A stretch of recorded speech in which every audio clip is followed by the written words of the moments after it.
Hello, everyone. Welcome to my Substack Live. It's Wednesday. It's Hump Day. It's the 25th. I keep having to check the calendar. It's March 25th. It really is. We're at the end of this month. It's gone really, really fast. So welcome. I'm using my phone tonight. This might work a little bit better. Hello, Kathy. You're the first one. 7 p.m. on the East Coast. And pretty nice day. Still pretty cold out, but it's a pretty nice day in New England. I hope you're doing well. Um, so what I'm noticing lately is a lot of things, right? What are we not noticing? What I really want to speak to is the speed, speaking of a fast month, right? The speed at which this regime is attempting to move at and turning us into something that's like Russia, North Korea ish. And so far, I just want to say, so far, this regime has made a little bit of progress on the front of making us more like North Korea or Russia, right? We can't ignore that. We can't ignore that they've made headway and turning us into what resembles that kind of a country like Russia or North Korea. So what's the evidence of that? Like all authoritarian dictatorships, like in Russia, when the election came around and the people, I don't know how they get their ballots in Russia, but the people came out to vote and they were going to Ukrainian people that lived in Russia, I guess, and they were holding them, like what looked like ICE thugs in Russia. During the last election, they came to the door and they made sure that that person voted, and you know who they made sure that person voted for. So when people show up in military garb, right off the bat, it's intimidating. And let's remember that Putin is the one that recently and probably repeatedly said to Trump, "Oh, this is kind of recently. Oh, you got to get rid of those mail-in ballots because those mail-in ballots they're bad, right?" So this regime here is attempting to fabricate a case for we have to solve this voter fraud problem. Translate. We have to solve the problem of people wanting democracy. And how they solve the problem, their plan is to make sure that they don't let us vote in free and fair elections. So we all know that this is happening, right? So I'm just noticing the pace at which it seems this regime is trying to really just, how Trump is very impulsive. He doesn't have any patience. He has to move really fast. That's why he's into fast food. I mentioned that before. He has to have instant gratification. And that really runs him. And we can kind of use that to our advantage a little bit because he doesn't really make a case that has any really credibility behind it to have this authoritarian rule over this country.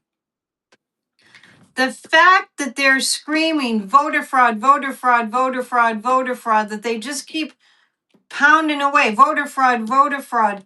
And this has been going on for 10 years now, that they just keep saying, voter fraud, we have to take care of voter fraud. Oh, those Democrats, they want you to have, I don't know, like criminals and rapists and gang members and drug dealers, and those Democrats want you to vote for them because all these terrible things will happen, and all the Democrats, they cheat in elections. How many times has he said that?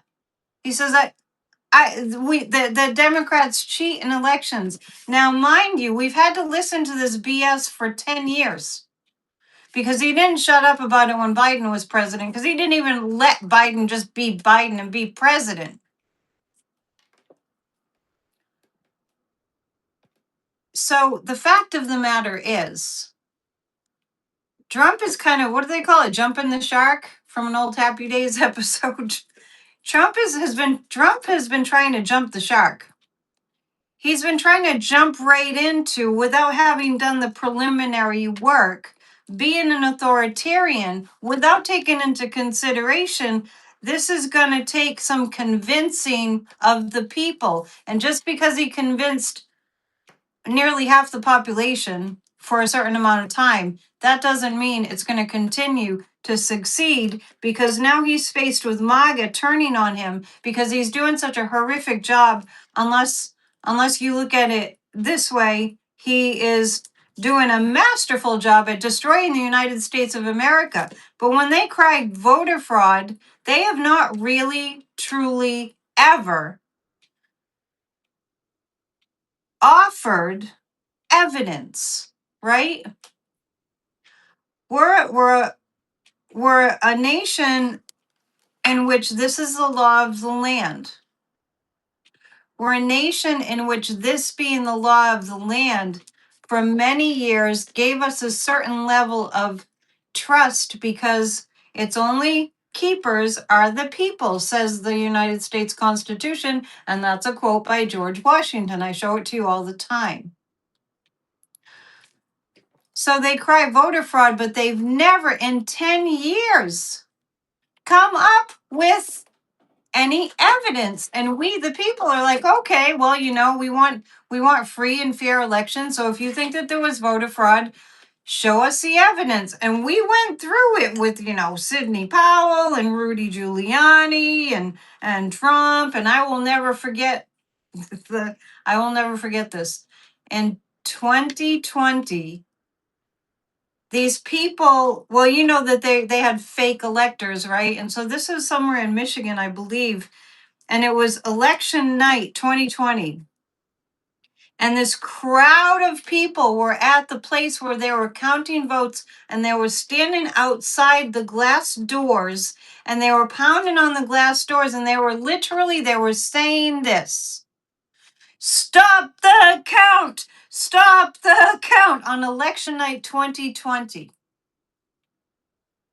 There has been zero proof that significant and substantial voter fraud has taken place, evidence backed.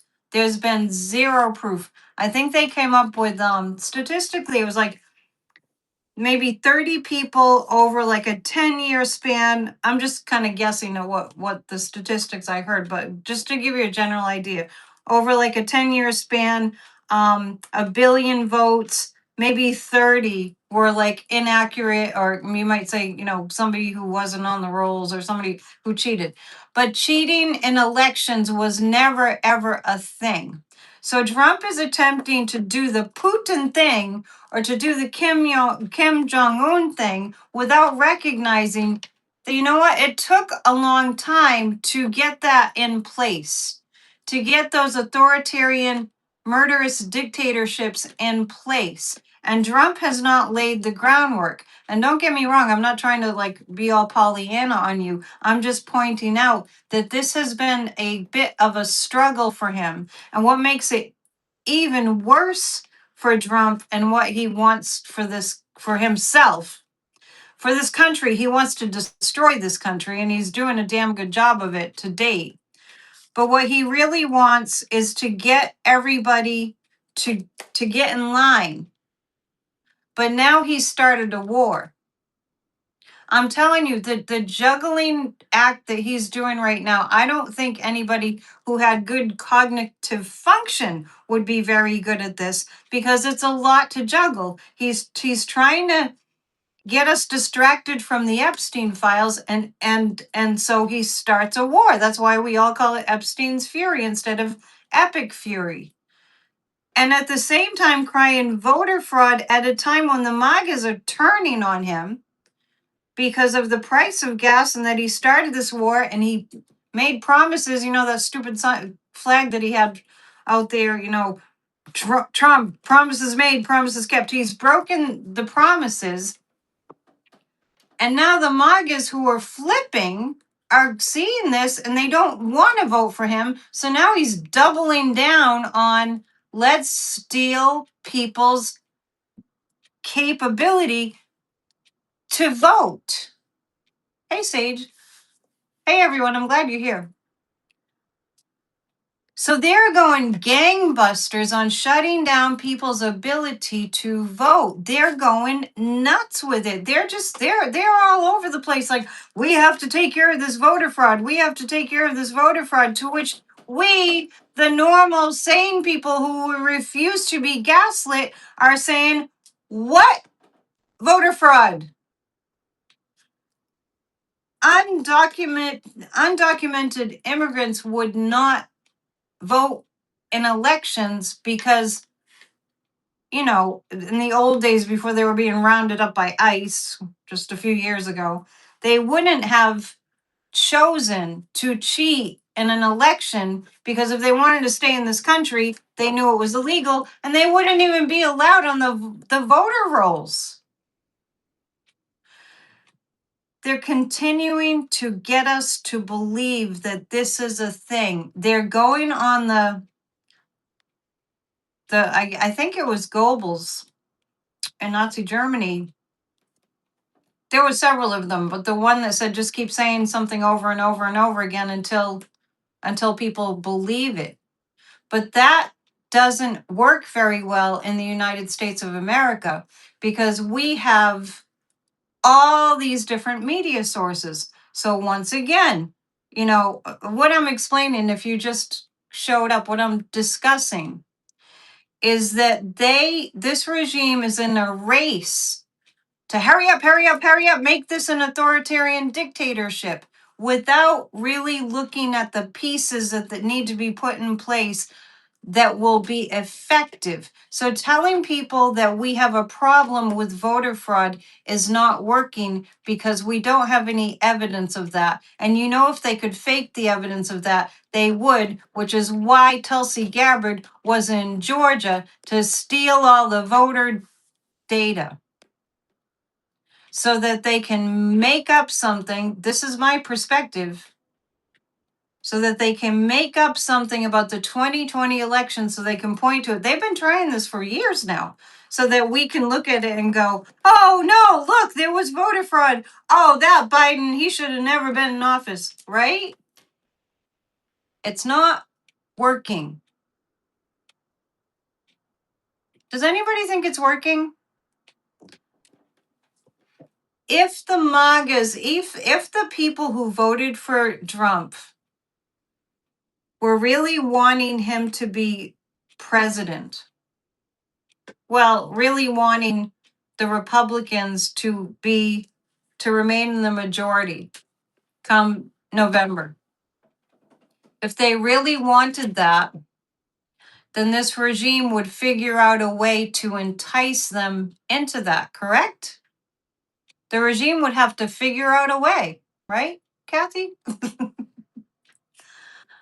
How do we convince those Trumpsters that they should go to the polls and vote for Republicans?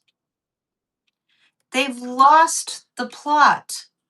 They've lost their argument. There's nothing that they can point to that says, vote for the Republicans. It'll be good, And Trump is going to these different places where they're having special elections and he's going to endorse the Trumpster candidate. And what's happening? My little chant. What's happening is this. More Democrats running in elections winning. Right? It would be different. You can see this. It would be different if Trump was making a case for look at how good we've made it for you. But we're a democracy and we know tyranny when we see it, if only because we learned history, which is why they're trying to cancel history too.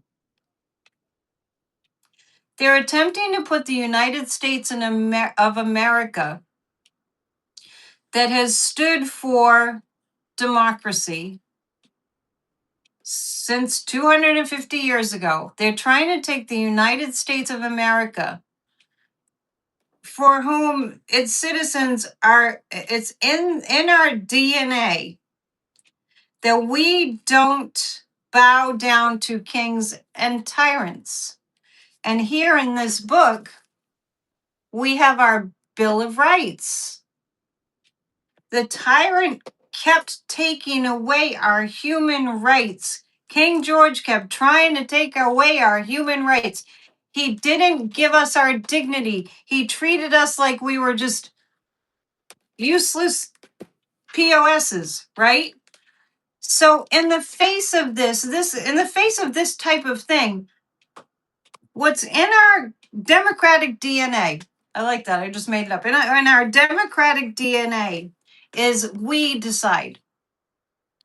And if we see whomever got elected into office, like legitimately or not, but we know that's a different topic that I've covered many times. It wasn't legit.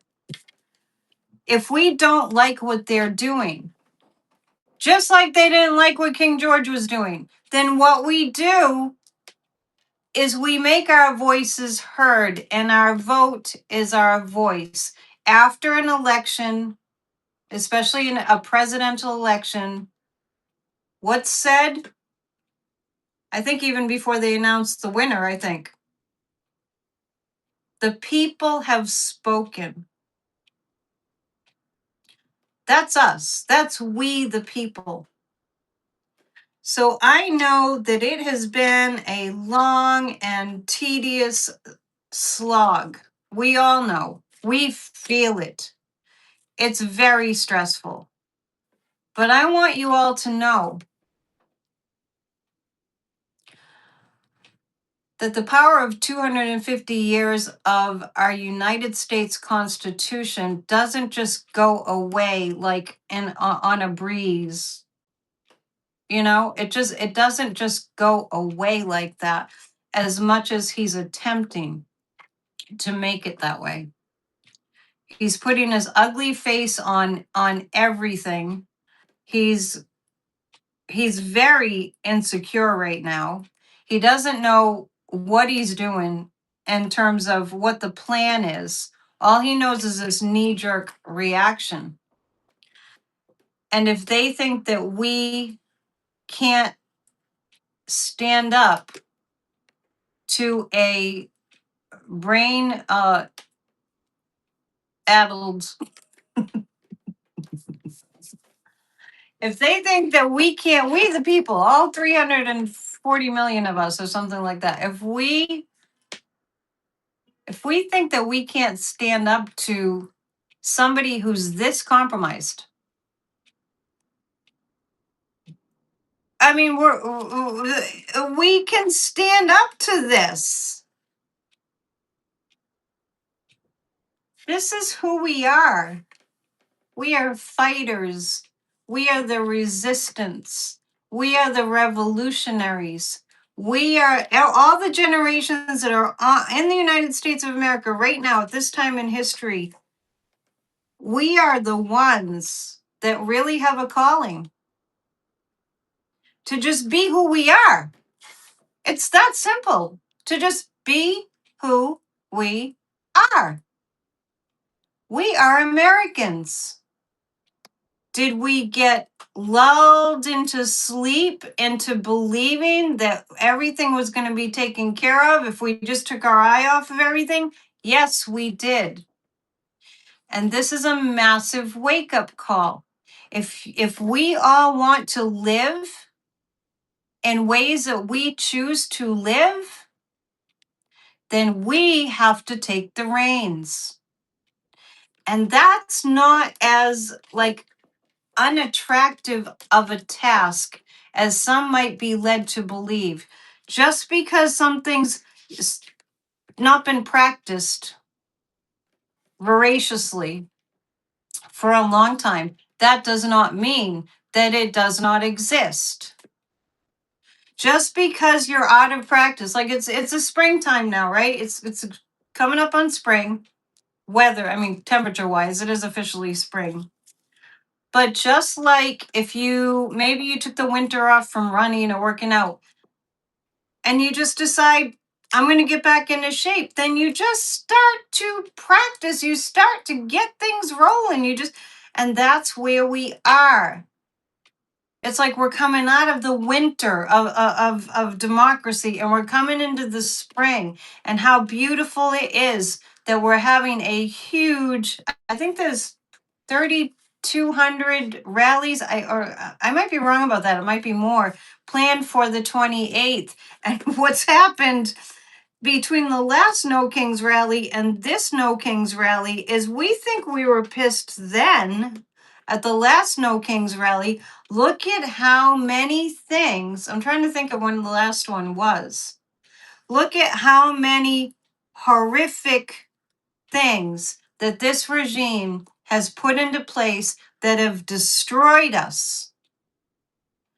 So the amount of anger and commitment and dedication to turning this crap around to we the people, the amount of energy that will be out there this Saturday is going to blow your mind, because we are angry. I came across a podcast on Substack today. I didn't write down the names of these guys. They're young guys, and I was really tickled by that they call their podcast something like "We're Angry," right? And I was like, yeah, you go, guys. I mean, I get a lot of crap for being angry, but then I get a lot of people too that are like, I'm so glad that you were expressing how angry you are, because I am too. We are so enraged that on Saturday, people that would have never come out, especially with this war, people that would have never come out are coming out. It's hard for me to see. I'm using my phone. You're curious to see if former supporters, Trump supporters, will be there and identify themselves? I think that they will. And I do want to say something about that. If you have somebody in your life who voted for him 3 times, maybe, just welcome them. Just welcome them. Just consider, just a little side note, a little bit of a suggestion. Just consider that you too could have been bamboozled and fooled in the past. Just to cut a little slack, cut them a little slack, because maybe you might think that you weren't that stupid or bigoted or ignorant, but in a certain way, they were taken for a ride. And it didn't work out. And anyone who voted for Trump, and maybe they have a relative that's being sent to Iran right now, right? So we don't know the cross that some people are carrying, and they're having a coming around, they're coming around moment where they recognize that they're really angry at him and they hate him. If somebody was a Trumpster and they're going to come to a rally, a No Kings rally, let's be peaceful with them. Let's not talk about that they voted for him, because when people come out of a cult mind, they're very vulnerable and need to be welcomed back into the fold. So as a collective America, we can see this as an opportunity to find common ground and to know that we're in this together. And it doesn't do anybody any good to work against themselves. They call it biting off your nose to spite your face. And all these people that voted for Trump many of them are going through that right now.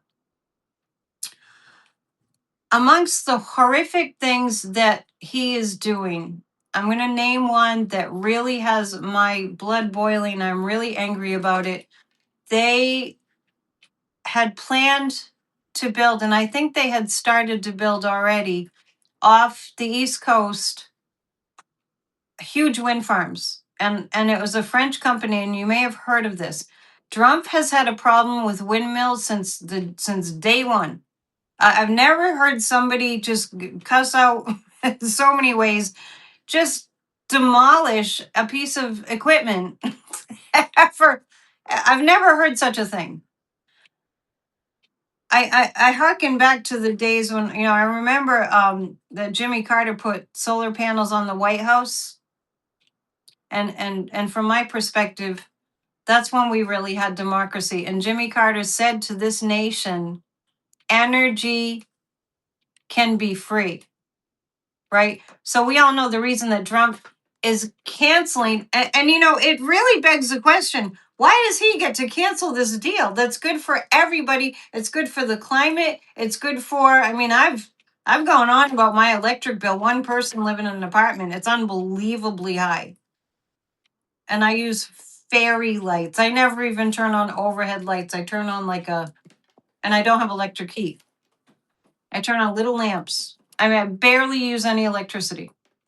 Well, these wind farms were in process, and it was a French company. And what Trump has done, and I'm going to stay on top of this and find out where we are, because he's shot down these wind farms, and then the courts bring them back online. He actually offered to pay this French company $1 billion to not build, to shut the whole damn thing down. Why? Because he needs more money for his oil cronies. We have his number. There's nothing about this that's happening right now, including this war on Iran. There's nothing that's going unnoticed by anybody, any one of us that are paying attention. And if you don't know every single ugly thing, you only need to know a few ugly things to know that it's time for us all to say, no effing way. We're not doing this anymore. Enough is enough. Go away. Remove the tyrant. That's going to be my protest sign that I'm going to make. Probably among others. One of my others was Trump works for Putin. Trump works for Vladimir Putin. I had that one like last year. That was one of my first signs that I made. So let us be in the awareness that we are pushing back. We're not going to take this. We're not going to take the 79-year-old mentally challenged and deranged authoritarian wannabe dictator. We're not going to let him destroy our future. I was reading a little bit of an article about him shutting down these wind farms that have been slated to be completed off the East Coast. He wants to take $1 billion of our tax dollar money and give it to this company to freaking go away. Because, like global climate change is a democratic hoax, and he hates windmills because they kill birds. Oh, Mr. Environmentalist, give me a freaking break. Your sign is going to say Trump is pissed because what? Trump is pissed because Ivanka aged out. Wow, that's vicious. That's vicious. So let's get excited about the weekend. Actually, I found out that there's a local rally here, which I didn't know if there would be. I was going to drive to Boston or Portland, but I'm going to see what I can do to get over to the one that's local and play my songs about saving democracy, which will be great. So, Kathy likes your sign, Sage. So I mentioned it before, I'll mention it again. There's nothing about America that's good, that he's not gone after and destroyed. He's destroyed everything. And if we have any hope of bringing back that which we need to survive, like clean air and clean water, for instance, and maybe a CDC again, and like a Health and Human Services director that knows what the hell he's doing and is not like a whack job, right? We need to save ourselves, and he has no right to destroy life on this planet. And if we care about ourselves and the future, we will cancel everything if we can. We will cancel everything that we had planned for Saturday that's not anything that is not attending a rally. Fortunately, I think the weather's going to be good in this part of the country, but it's not like weather dependent when we think about the people in Minneapolis and Minnesota who came out in sub-zero degree temperatures, wind chill, sub-zero, and single digits or lower, just air temp. I think that we have reason to be excited. And I think if we're finding out more and more of what's going on in the news with this Trump regime, we will get angry, and it's good anger, and we will make good trouble. John Lewis is watching over us, among others. Robert Mueller's looking over us, right? We will make good trouble, and justice will happen. And I urge us all to be single-minded about that, to the best of our ability, to look at the bad stuff that's going on and get really damn pissed off about it.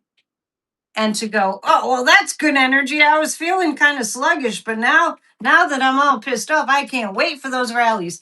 And I'm going to call my representatives. I called a few representatives today, and I screamed, and I mean, I yelled about, I mean, I was nice when I got somebody on the other end of the phone, but I was having a fit about this illegal war that they're sending our troops into to be killed.